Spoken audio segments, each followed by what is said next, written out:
బంగారాన్ని వెనక్కి నెట్టేసింది వెండి. ఒక్క రోజులోనే భారీ పెరుగుదల నమోదైంది. వివరాల్లోకి వెళితే గత కొన్నేళ్లలో ప్రపంచ కమోడిటీ మార్కెట్లో భారీగా మార్పులు చోటుచేసుకున్నాయి. ముఖ్యంగా వెండి ఇప్పుడు సాధారణ ఆభరణం లేదా వస్తువుల తయారీలో ఉపయోగించే లోహం మాత్రమే కాదు, ప్రపంచ ఆర్థిక వ్యవస్థలో కీలక పాత్ర పోషిస్తున్న వ్యూహాత్మక వనరుగా మారిపోయింది. పునరుత్పాదక శక్తి, సౌరశక్తి ప్యానెల్స్, ఎలక్ట్రిక్ వాహనాలు, ఆధునిక ఎలక్ట్రానిక్స్ వంటి పరిశ్రమల్లో వెండికి ఉన్న డిమాండ్ విపరీతంగా పెరగడంతో గత 10 ఏళ్లలో దీని ప్రాముఖ్యత అసాధారణంగా పెరిగింది. ఈ నేపథ్యంలో ప్రపంచంలోని పెద్ద దేశాలు, ముఖ్యమైన పెట్టుబడి సంస్థలు తమ దృష్టిని వెండి మార్కెట్పై మరింతగా కేంద్రీకరించడం ప్రారంభించాయి.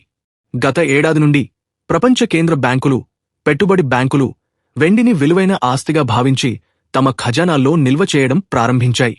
ముఖ్యంగా జేపీ మోర్గాన్ అనేక వందల టన్నుల వెండిని తన నిల్వల్లో చేర్చుకోవడం మార్కెట్కు పెద్ద సంకేతాన్ని ఇచ్చింది. అలాగే అమెరికా, చైనా, ఆస్ట్రేలియా వంటి దేశాలు వెండిని కీలకమైన లోహంగా ప్రకటించడం దీని డిమాండ్ను మరింత బలోపేతం చేసింది. అదనంగా చైనా వెండి ఎగుమతులపై కఠిన నియంత్రణలు విధించడం వల్ల ప్రపంచ మార్కెట్లో సరఫరా తక్కువే ధరలపై నేరుగా ప్రభావం చూపించింది.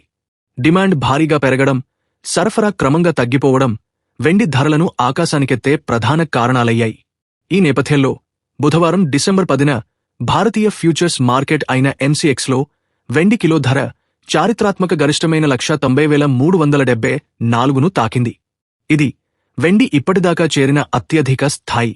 ఇదే సమయంలో బంగారం ధర మాత్రం 10 గ్రాములకు 1,30,369 వద్ద స్థిరంగా ఉండటం గమనార్హం.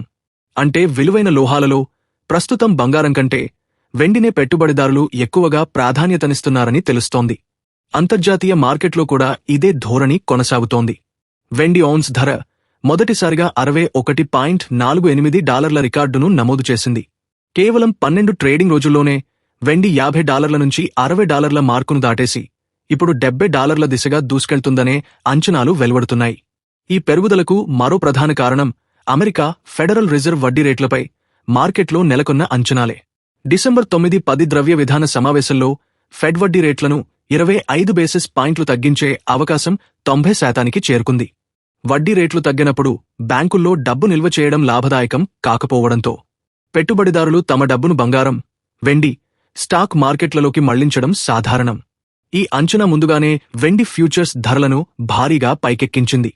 ఫ్యూచర్స్ మార్కెట్తో పాటు రిటైల్ మార్కెట్లో కూడా వెండి ధరలు గణనీయంగా పెరిగాయి. చెన్నై మార్కెట్లో కిలో వెండి ధర 2,07,000కు చేరడం పెట్టుబడిదారులకు మరింత ఆశ్చర్యాన్ని కలిగించింది. బుధవారం ఉదయం గరిష్ట ధరను తాకిన తర్వాత మంగళవారం ఎన్సీఎక్స్ మార్చి ఫ్యూచర్స్ కాంట్రాక్ట్ 3.48% పెరిగి 1,88,064 వద్ద ముగిసింది. ఇది రాబోయే నెలలో కూడా వెండి మార్కెట్లో ఉత్కంఠభరితమైన ట్రెండ్ కొనసాగుతుందని సూచిస్తోంది. తాజా సమాచారం కోసం లైక్ చేయండి, ఛానల్ను సబ్స్క్రైబ్ చేయండి, నోటిఫికేషన్ల కోసం గంట సింబల్ ఆన్ చేసి పెట్టండి.